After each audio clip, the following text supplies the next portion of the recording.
पूरे देश के साथ साथ मुरादाबाद जनपद अब धीरे धीरे पटरी पर लौट रहा है। शिक्षा व्यवस्था भी अब बदलती हुई दिखाई दे रही है।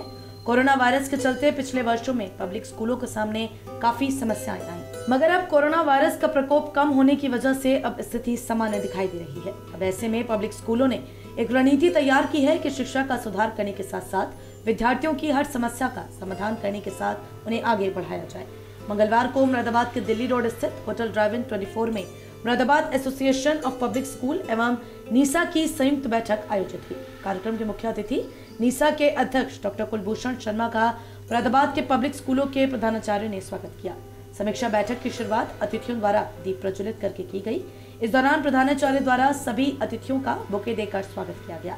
बैठक के दौरान सभी प्रधानाचार्य एवं स्कूल संचालकों ने कोरोना वायरस के चलते हुई समस्याओं को लेकर बात रखी और कहा कि हमने शासन और प्रशासन की मदद इस महामारी के समय की और आज स्कूल अनेक समस्याओं से गुजर रही है, मगर हमारे पास कोई मदद नहीं है। अभिभावक बच्चों की फीस जमा अभी तक नहीं कर पा रहे और स्कूल को मेंटेन करने के साथ संचालित करने में भी काफी समस्याएं हमारे सामने आई हैं। ऐसे में एक ऐसी रणनीति तैयार की जाए जिससे शिक्षा का स्तर भी सुधरे और हम सब विद्यार्थियों को शिक्षा के क्षेत्र में आगे बढ़ा सके। बैठक में मुख्य अतिथि डॉक्टर कुलभूषण शर्मा ने अपने संबोधन में कहा कि हम सबको एकजुट होना पड़ेगा। आज देखा गया है कि हर कोई स्कूल संचालक अपने आप को बेहतर कहता है, मगर हमें ऐसे में हम सबको एकजुट होना होगा और एक साथ आगे बढ़ना पड़ेगा, तभी हम अपनी समस्याओं का समाधान कर सकते हैं। प्रॉब्लम आज कोविड से बड़ी प्रॉब्लम हमने नहीं देखी अपने जीवन में, तो हमने नहीं देखी। पहले बहुत सारी प्रॉब्लम हैजा भी आया, बहुत सारी चीजें आई जो हमने नहीं देखी। तो कोविड में भी निकल कर के आया कि आदमी के पास ही उसका सलूशन। और जो अगर कोई मेडिकल लाइन का भी व्यक्ति बैठा हो तो अक्सर हर चीज का, जैसे कहते हैं ना, तुम्हें दर्द दिया तुम्हें दवा देना, फिर दर्द वाले के पास ही दवा होती है। तो इंसान के अंदर ही इम्यून सिस्टम या हर चीज का, जैसे कस्तूरी मृग की बात आती है, तो उसका सोल्यूशन उसी के पास होता है। जैसे कोविड में आया कि अगर आपकी इम्यूनिटी अच्छी है तो आपको कोई कुछ नहीं कर सकता। तो यहाँ पर भी जो सत्यवीर जी बात है, मैं अक्सर कहता हूँ कि हमारी इम्यूनिटी में कहीं ना कहीं कमजोरी है। इम्यूनिटी क्या है हमारी? यूनिटी। अगर हमारी यूनिटी और हम अनऑर्गेनाइज्ड हैं। कल मुझे एक बहुत अच्छी अपने फ्रेंड सर्कल में बैठे हुए थे, थॉमस एंड डेनी, मेरे साथ थॉमस जी भी आए हुए जो नेशनल कोऑर्डिनेटर है हमारे। तो कहते कारण क्या था? कारण ये है स्कूल, क्योंकि वहां पर जब बात की जाती है तो सारे गवर्नमेंट स्कूल की बात की जाती है। गवर्नमेंट के सारे स्कूल एक गवर्नमेंट स्कूल और हमारे जो प्राइवेट स्कूल की आती है तो कहते हैं, डीपीएस कहता है कि मेरा स्कूल बहुत अच्छा है।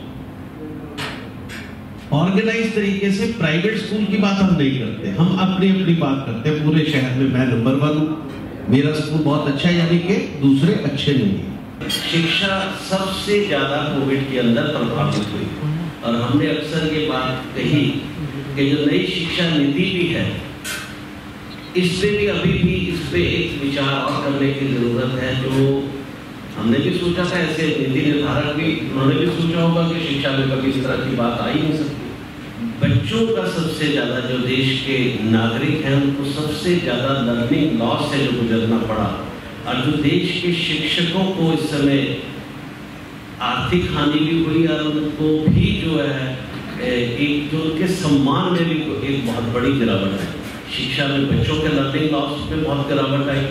वर्ल्ड बैंक ने इसको बहुत ही करोड़ों बिलियन डॉलर में आता, मतलब इसको आंका ही नहीं जा सकता कि कितना बड़ा शिक्षा के अंदर जो है एक लर्निंग लॉस बच्चों का होगा। तो हम अपनी सरकार से अपने मांग की कि आगे से शिक्षा नीति के अंदर इसके प्रावधान किए जाए कि अगर कभी ऐसी स्थिति आ जाए तो लर्निंग लॉस न हो। बैठक के बारे में जानकारी देते हुए डॉक्टर अनिल अग्रवाल एडवोकेट ने बताया कि अब हम शिक्षा के क्षेत्र में कैसे आगे बढ़ें और जो शिक्षा का लॉस हुआ है उसकी भरपाई कैसे हो और विद्यार्थियों को हम कैसे आगे बढ़ाएं, इन सारी बातों को लेकर आज चर्चा। आज एक इनफॉर्मल मीटिंग रखी गई है Moradabad association of private schools maps की तरफ से।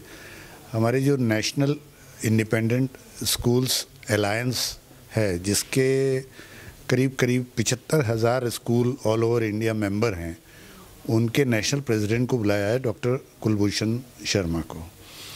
और ये हमारी एक अपॉर्चुनिटी थी कि मुरादाबाद में जैसे 50-60 स्कूल हैं, उनके सामने जो समस्याएं हैं उसको, उन समस्याओं को हम इतने बड़े लेवल पे एक व्यक्ति से डिस्कस करें और उनसे पूछें इन समस्याओं का समाधान क्या है, और प्राइवेट स्कूल्स को कोरोना के बाद अब कैसे अच्छी तरीके से चलाया जाए। जो परेशानियां हम लोगों को कोरोना के टाइम पर आईं, उनको ओवरकम करते हुए फ्यूचर में हम लोग अपने स्कूल्स को अच्छी तरीके से कैसे चलाएं, क्योंकि कोरोना पीरियड में सारे ही स्कूल, जो पूरा एजुकेशन सेक्टर था, वो पूरी तरीके से क्रम्बल कर गया था, क्योंकि पेरेंट्स के पास फीस देने के लिए पैसा नहीं था, स्कूल बंद थे, बच्चे स्कूल में आ नहीं रहे थे, टीचर्स को सैलरी देनी थी, टीचर्स को हटा नहीं सकते थे, तो स्कूलों ने बहुत परेशानी महसूस करी।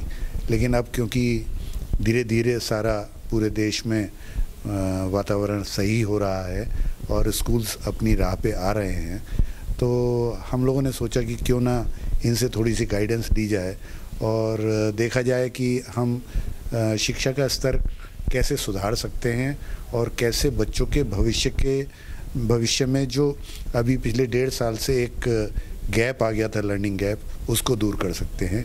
इसके लिए एक मीटिंग बुलाई है।